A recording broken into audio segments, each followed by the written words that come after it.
राम हमके छोड़ के चल गए ना साहब।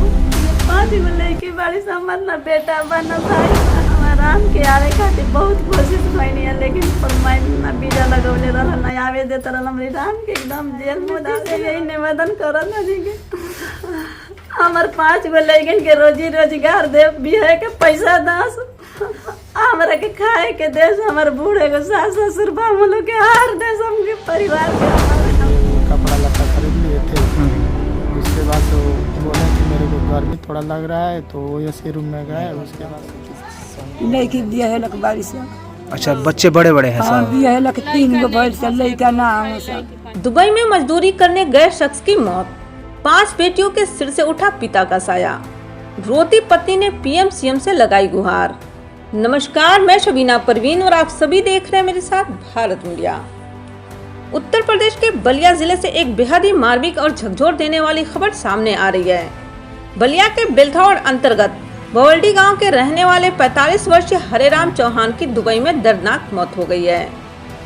हरेराम पिछले 2 सालों से अपने परिवार की गुर्बत दूर करने और अपनी 5 बेटियों के बेहतर भविष्य के लिए दुबई में मजदूरी करने का काम कर रहे थे, लेकिन 1 जुलाई 2026 को वहां से उनकी मौत की खबर आई, जिसने पूरे परिवार को जीते जी मार दिया। फिलहाल दुबई में कानूनी प्रक्रिया चल रही है, जिसके बाद उनके शव को भारत लाने की उम्मीद जताई जा रही है। 8 महीने से नहीं मिली थी सैलरी, वीजा खत्म होने पर लगा था जुर्माना। हरराम चौहान 2 भाइयों और 1 बहन में सबसे बड़े थे, यानी पूरे घर की जिम्मेदारी उन्हीं के कंधों पर थी। उनकी मौत के बाद घर पर दुखों का पहाड़ टूट पड़ा है। मृतक की पत्नी इस समय पूरी तरह से बदहवास है। रोते बिलखते हुए उन्होंने जो हकीकत बयां की, वो विदेश में मजदूरी करने वाले भारतीयों के लिए दर्द को उजागर करती है। पत्नी के अनुसार हरेराम का वीजा खत्म हो चुका था और उन पर करीब 1.5 लाख रुपए का जुर्माना लगा दिया गया था। सबसे बड़ी त्रासदी यह थी कि उन्हें पिछले 8 महीने से कंपनी की तरफ से कोई सैलरी नहीं मिली थी। पैसा न होने के कारण वह चाहकर भी वतन वापस नहीं लौट पा रहे थे और इसी बीच वहां उन्हें पकड़ भी लिया गया था। बदहवास पति ने पीएम मोदी और सीएम योगी से लगाई बड़ी मांग। नाम बताइए तब। गाँव कैसे सूचना आपको मिली कि उनके साथ इस तरह की घटना हो गई? राम 4 दिन से फोन ना कर हम जाके 7 बजे फोन करी तो वो फोन ना लगल, 8 बजे कहनी तो वो ना लगल, 9 बजे 10 घंटी गई तो फोन मैन उठाओ ना।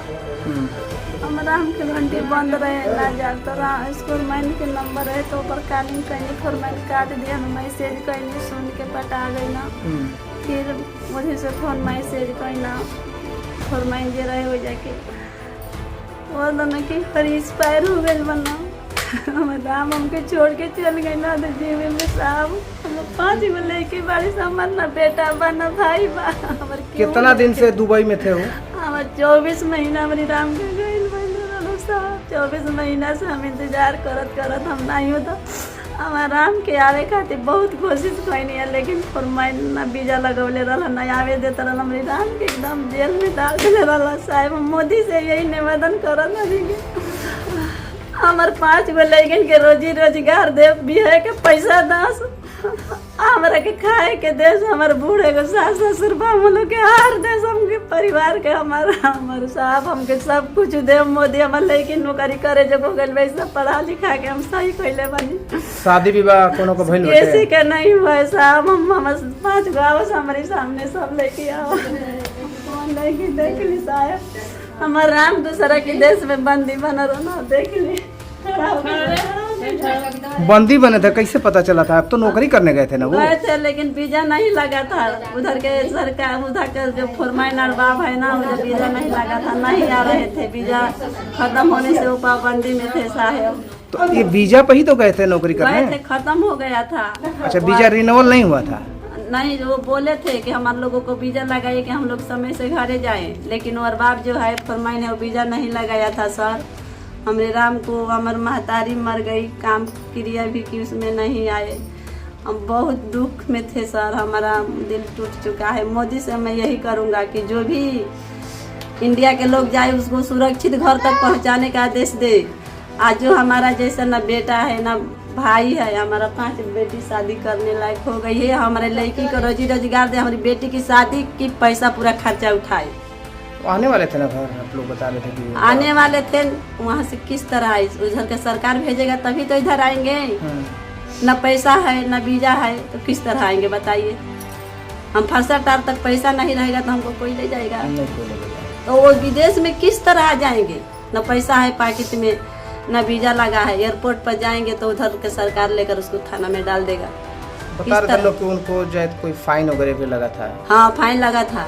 उनके पैसा नहीं दे रहा है कंपनी, तो कहाँ से फाइन भरेंगे? हम नहीं ना पैसा देंगे। वो देगा तभी तो, उसका काम किए है वो पैसा दे।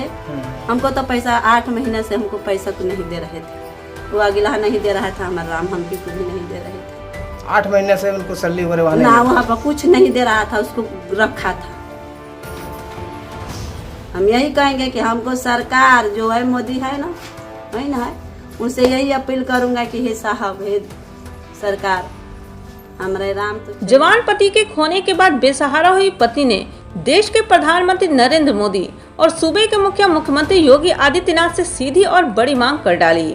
आइए सुनते हैं उस बेबस माँ और पत्नी की चीख। मेरी 5 छोटी बच्चियां हैं, बूढ़े सास ससुर हैं, अब हमारा सहारा कौन है? कमाओ सदस्य वही थे।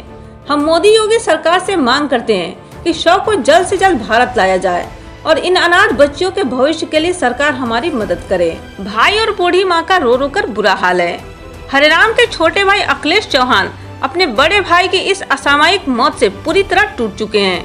उन्होंने रुआंसे गले से बताया कि भाई का फाइन भरकर घर वापस आने वाले थे, लेकिन किस्मत को कुछ और ही मंजूर था।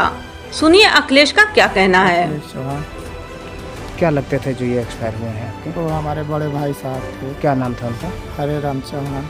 कहाँ काम करते थे और कैसे हो गया सब हादसा? वो दुबई आबू धाबी में रहते थे और वो मार्केट करने गए, घर आने के लिए वो कपड़ा लत्ता खरीद लिए थे। उसके बाद से वो बोले कि मेरे को गर्मी थोड़ा लग रहा है, तो वो एसी रूम में गए। उसके बाद से उसमें वॉचमैन था तो बोला कि मैं 5 मिनट के बाद आ रहा हूँ, थोड़ा रुकिए यहीं पे। उसके बाद वो वॉचमैन आया तो देखा कि उसमें नहीं, वो बाथरूम में गिर गए थे और बेहोश हो गए थे। उसके बाद से ये सब हादसा मेरे को पहले से वो बीमार थे? नहीं, वो कभी बीमार नहीं पड़ते थे, वो कभी बीमार नहीं पड़ते थे। मेरे भाई बहुत अच्छे थे। हाँ। तो एकाएक उनको ऐसे कैसे हो गया? पता ना क्या। आप लोग बता रहे थे कि अभी वो जो शायद वहाँ के प्रशासन पकड़ ली थी, वो परेशान भी थे। कैसे ये सब हुआ? वो पहले थे तो वो सब भर दिए थे, घर आने के लिए थे। अब कितना दिन पहले उनको पकड़े थे सब वहाँ के सुरता? वहाँ 2 महीने पहले पकड़े थे। 2 महीने पहले। हाँ। तो ये हिरासत में थे वहाँ पे या? नहीं, हिरासत में नहीं थे। वो फाइन मारे थे 1.5 लाख रुपए का। अच्छा, तो फाइन वगैरह भर दिए थे? अभी जो अरबाब वो आया तो फाइन भरा और उसके बाद इनको छुट्टी दिए। इधर हरेराम की बूढ़ी माँ की आंखों के सामने अंधेरा छा गया है। उन्हें अपने बेटे के जाने के गम से ज्यादा अपनी उन 5 मासूम बेटियों की चिंता खाई जा रही है, जिनका पूरा जीवन अभी आगे पड़ा है। पूरा बोल्डी गांव इस समय इस गरीब परिवार के आंसू पोंछने में लगा है। गाँव कहाँ हो? का नाम है उनका जो आपका लड़का रहे हैं? वो हरे राम। कहाँ रहते रहे हैं? दुबई। कितना दिन से? दुबई से महीना अभी खो गई हम वीजा। तब पकड़ से तब कहीं 1.5 लाख फाइन मरल से। तब अभी पैसा ना दे पैसा की मतलब। हाँ, तो बन कहा कि खेत बाड़ी बेच खोज के दिया था तो चल आवा। तो कहते कि के चले आई, जब लोग फाइन ना भरी हाँ तब बार अब फुरमान भरल हलो उनका, तब जाके अब छुट्टी दिया हाँ। तब भरा के छुट्टी दिया तो आवे के रहा हाँ, काल गाड़ी धरे के रहे। यानी आप ही बताओ चाहते हैं कि जैसे वीजा खत्म हो गई, वहाँ का प्रशासन उनके अवैध पकड़ ले लिया, इससे ज्यादा परेशान रहना हुआ कि कहाँ से जोन बा हम वो फाइन भरब के तरह गाँव में जाए। लेकिन सबकी निगाहें अब सरकार और प्रशासन पर टिकी है कि कब तक मृतक का शव वतन वापस आता है और इस बेसहारा परिवार को क्या मदद मिलती है। इस खबर पर हमारी नजर लगातार बनी हुई है। बाकी खबरों के लिए बने रहिए भारत मीडिया के साथ।